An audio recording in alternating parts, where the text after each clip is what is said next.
What's up, guys? Izzydude here. I'm playing Dead Cells Rise of the Giant DLC.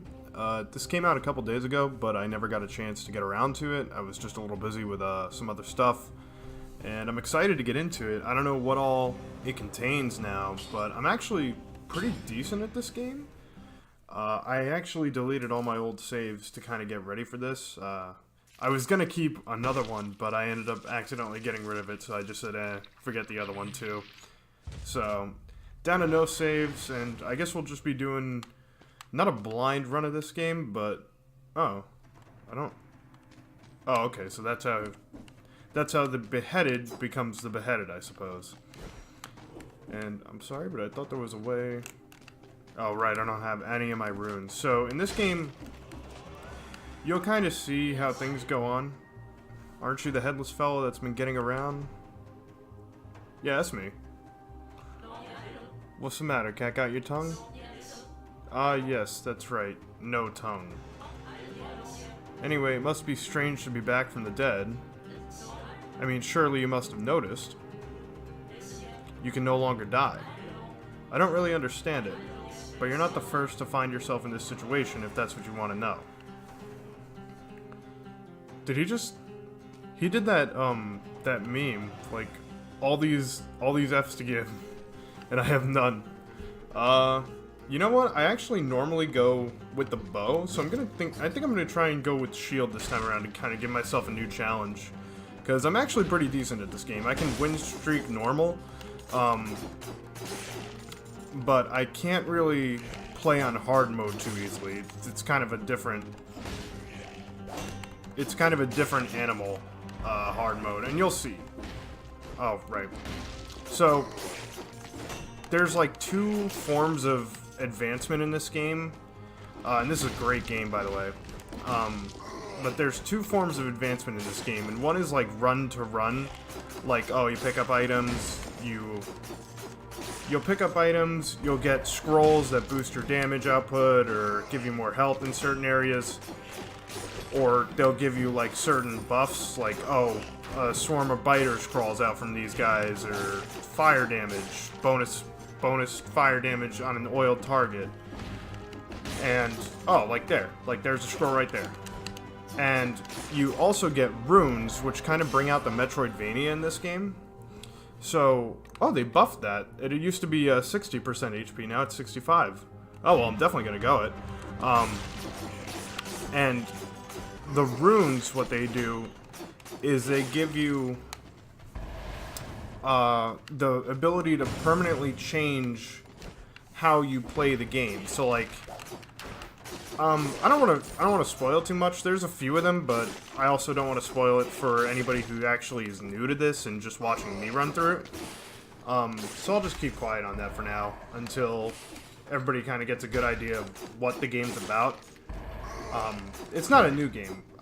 Excuse me? I don't really know how he hit me from behind, but you know what? I'll live with it. It's fine.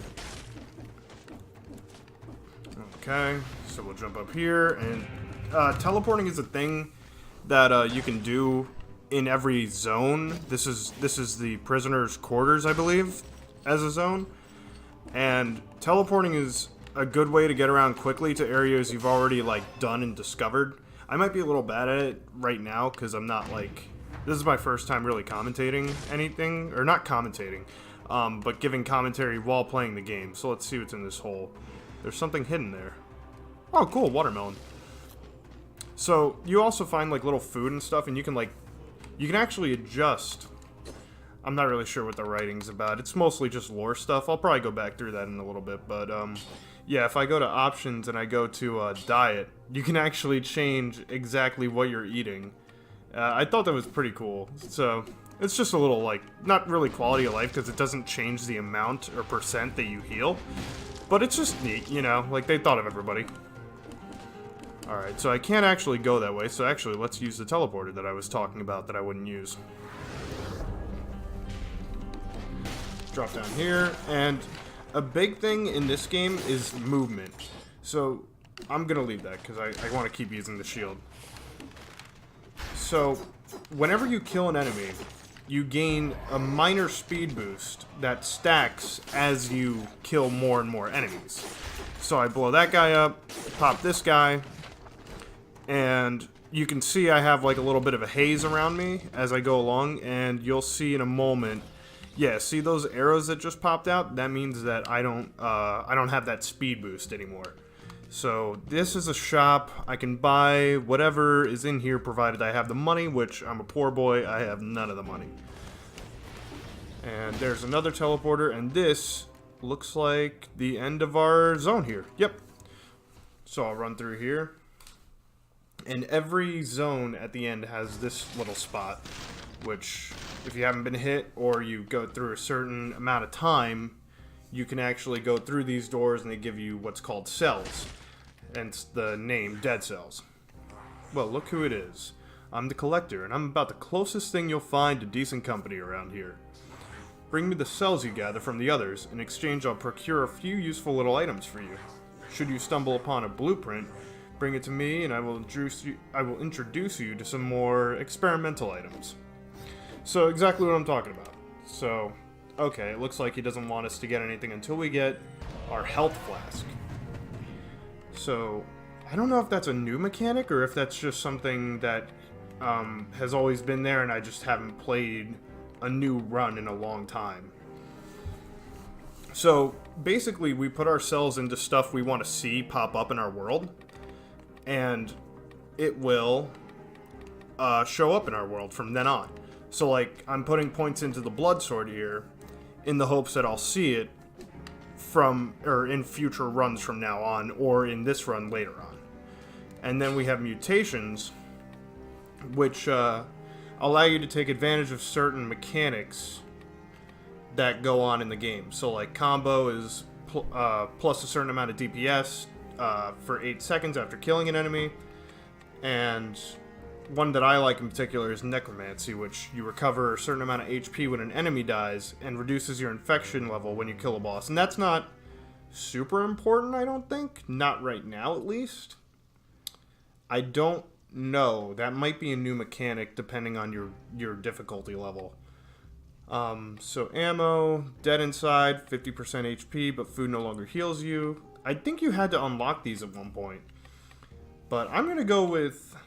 Oh, I don't have the one that, well, again, I won't spoil, but I don't have a certain one that I actually would have taken there.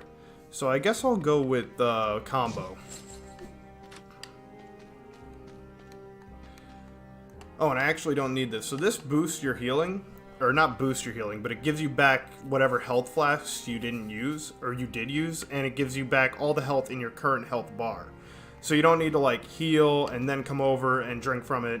You could just drink from it and then immediately get back everything. So it's a nice little quality of life thing that I'm glad they thought of beforehand. Excuse me. Because that really helps with, like, game flow. And you'll see, this game is really tailor-made to, like, provide for people looking for quality of life stuff. This game is awesome. And this is actually... I don't know why I got that achievement. Oh, I guess it's a run-based achievement because it didn't pop up on my Steam. So if I jump through here, you can see they have like little traps. And the spikes don't kill you, but they do kind of big damage. Like that, if you're bad like me and you just stay in them. So I'll throw this grenade that I got. Boom. And, so you can jump normally or you can stomp like that. And stomping, if you jump from like another height, like there's elevation levels in this game, and if you jump from a certain elevation level, you instantly hit, or you instantly stun the enemy for a certain amount of time if you don't kill them outright. And doing a certain amount of damage to them will also stun.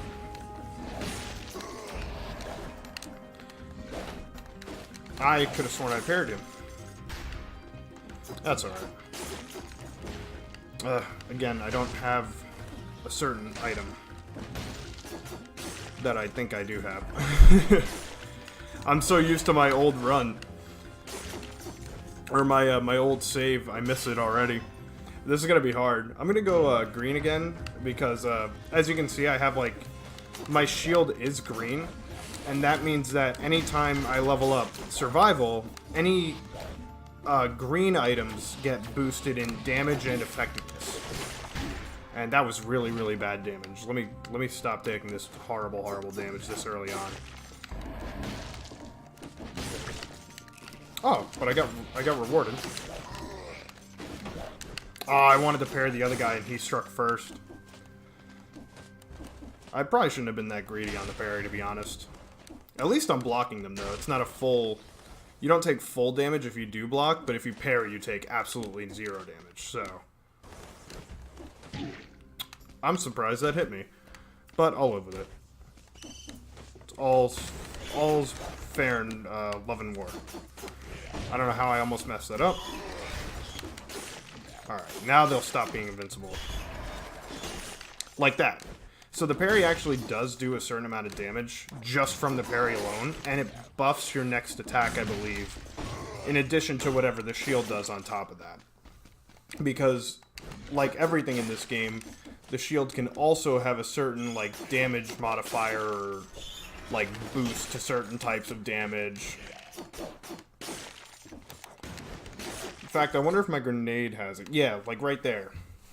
Plus 30% damage to a burning target.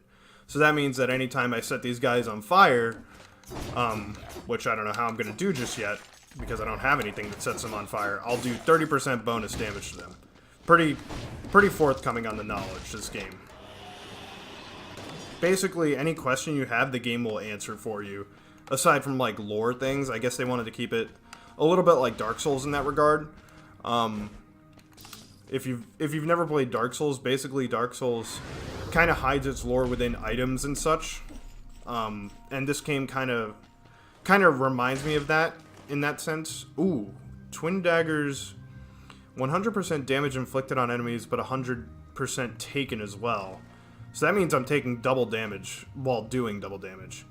And 30% damage to a burning target. I don't have a wolf trap yet, so I think I'm going to take that. Ooh, a man about 40 years old. Can't really be sure.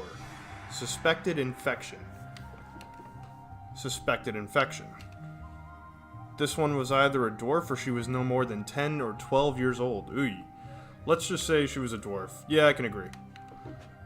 Is there anything in here? No. Okay, so this guy, I'm not going to do in my first run, but he's a curse chest. And you know what? I will do in my first run. So now I have to kill 10 enemies, or if I get hit, I am completely dead. I don't get any comeback mechanic or anything.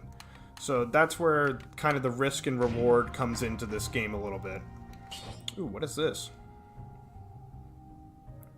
So this is basically an upgrade to our current shield, and it seems really good because it gives critical hits 20% damage bonus. And honestly, it has a +1 survival on it, which is amazing. And I think I'm gonna die because I know what this is, and you guys will find out in a moment what this is.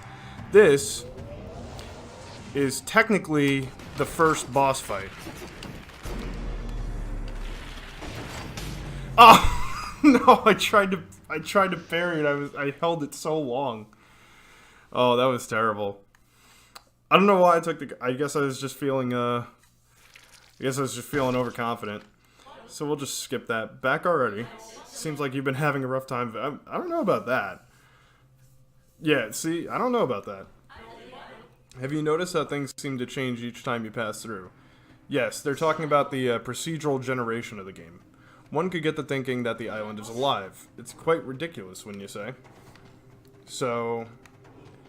Okay, well that was bad. There goes my first run. I was hoping I wouldn't die in the first boss, but at least it wasn't like... At least it wasn't as bad as it could have been, I guess. I don't know, it's probably still pretty bad.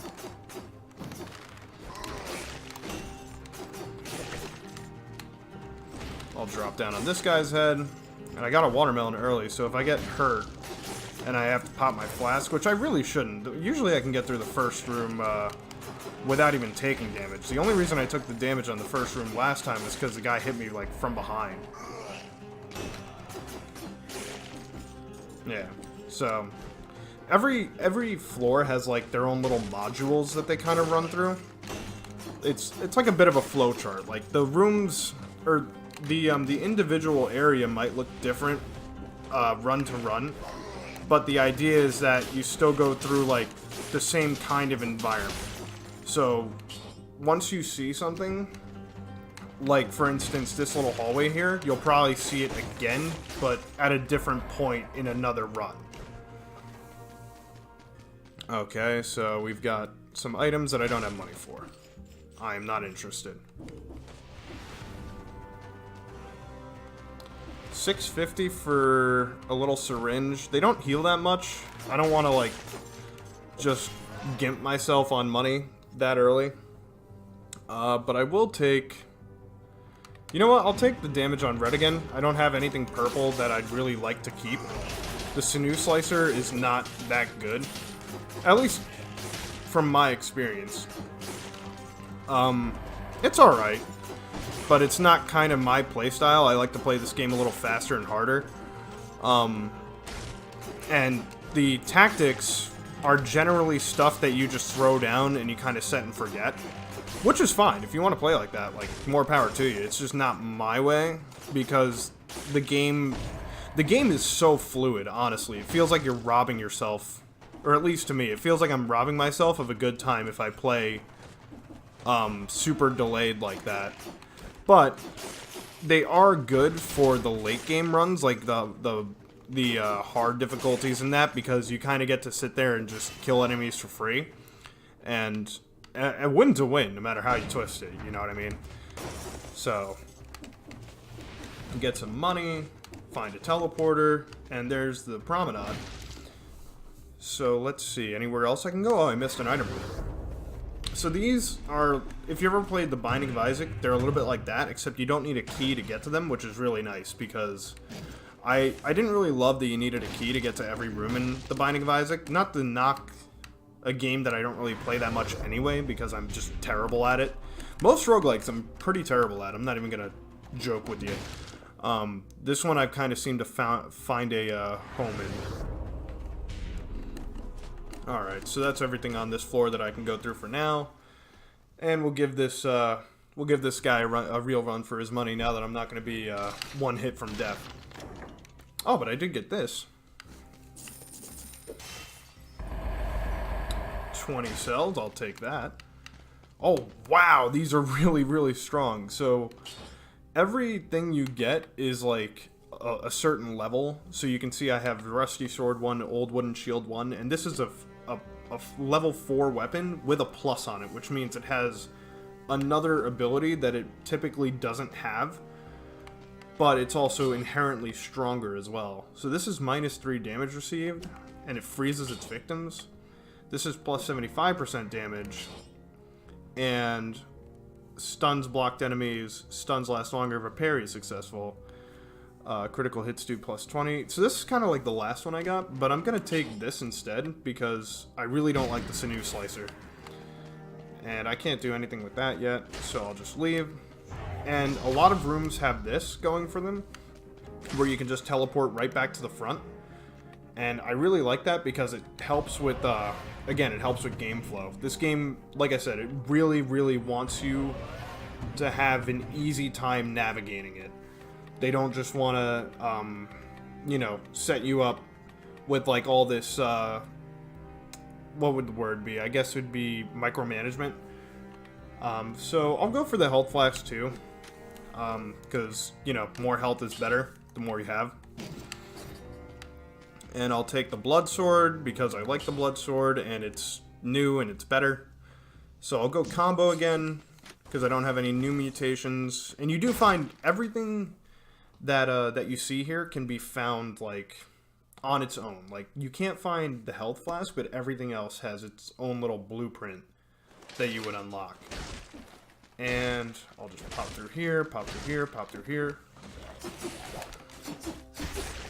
And actually, I'll have to run backwards for a moment or in a moment rather, because I actually missed something. I can't believe I missed this.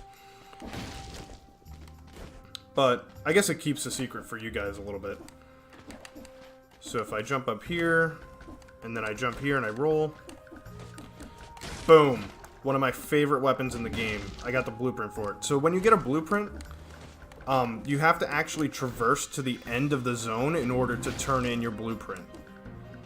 So keep that in mind, that just because you get the blueprint doesn't mean you get the weapon. If you die and you didn't deliver the blueprint, you have to go and get it again. And I'm actually kind of like destroying things right now, probably because of my over-leveledness in the... Both I have the skill upgrade. Oh, and I get another skill upgrade. So I'll take that. And both because of the over-leveledness and the fact that I have that ice grenade doing so much for me. I don't know if it gives me another level in brutality. It does not. And we've got the Nutcracker, which is level 4. This is a pretty fun weapon, not gonna lie. I guess I'll take it, just to show you guys kind of what it does. So the Nutcracker is a heavy weapon. It's got big wind-up, big end lag kind of time.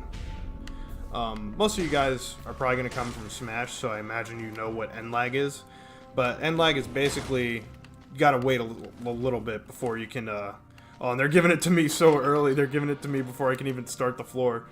They're like, oh, this guy died. He doesn't know what he's doing. Alright, round 2, boyo. So get frozen. And clap your cheeks. Oh, see, now if I had that run, I wouldn't have even been hit. But I'm bad. Alright, so this is one of the runes I was talking about. So now I cause climbing vines to grow whenever I interact with them. This little guy here, boom. And that's where the Metroidvania part of this kind of comes into play. So now that I've unlocked that, I can unlock this area and get to the next part of the zone. And we're still running through hitless, so that's pretty good. Because every single zone or floor, or however you like to portray them, they have that damage list door, the going through a certain amount of enemies without taking damage. And they all have pretty nice rewards like what we got earlier. So I'm going to try and get through every zone without taking as much damage as possible. Because there's always that really big incentive to try and do that. And I'm at least... I got the parry on him too. I'm a little disappointed. I turned around and I went for the parry, but because I was turned around, I didn't get it. Which, I mean, fair enough. I can't have my shield in front of a guy, or behind a guy, and, you know, hit him with it. I wouldn't be surprised if that didn't work in real life. Alright, we've got a pretty decent trap room there. Nothing major, but I'm actually super surprised he missed that attack. And there's another training dummy. They are pretty nasty because they make everybody around them, besides you obviously, invincible. And having those big teleporting guys be invincible is a real bad time when you're trying to just kind of sprint through and pay no mind to them. But now I've got my speed boost, and I really shouldn't have challenged that, but I'm glad I didn't get punished for it. So now I'll run by. Might have missed an enemy there. It's alright if you don't kill every single enemy in this game, because speedrunning is a thing they thought of, and they do reward you for it, but I think they nerfed the rewards. Oh, this guy is juking the... That dude juked me like no other.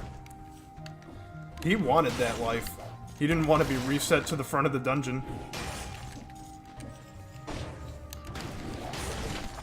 And I'll get my Spartan Sandals, which is another blueprint. A lot of these weapons are like, either they're really fun to use, or they're really funny to use. Like, I think the Spartan Sandal is like, it does critical damage if you hit the enemy into a wall as you kick them. So it's like you just beat somebody all the way back into a wall, and they get like totally, like they explode against it. So I'll just parry these guys to get some practice in. Good thing I practiced because I missed the second guy. And every enemy has a little exclamation point on them when they go for an attack, so you know they're coming in, but I'm missing the timing just a little bit. But yeah, anytime that exclamation point comes up, they're making their attack.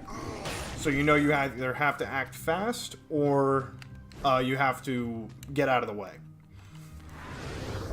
So this game is really good with telegraphing and everything. Like I said, just all kinds of quality of life stuff that a lot of roguelikes back in the day kind of tended to lack. And it was kind of the difference, like the dividing line between like good and bad roguelikes. Like how good is the quality of life in them? Because there were some, also that was horrible damage. But there were a lot of roguelikes back in the day. I don't know any by name specifically, because a lot of them get removed from either the Steam store or they just get kind of pushed back from memory. I'm talking like 2014 levels of like back in the day. But yeah, a lot of them would either just fade from memory or sorry, that's a different point I was trying to make. But yeah, they'd either be difficult for the sake of being difficult, or they'd be difficult because they were just completely unfair. They weren't like an actual challenge to face. It was just that you really couldn't tell what the game wanted out of you. And this game is definitely not that kind of game, and I actually can't get up there right now. So I will return. And I see an item room. I hope it's not a cursed... Alright, it's this guy again. You know, I really want to, because it gives me a scroll. But after last run, I think I'm gonna walk away. I'm gonna be the bigger man here.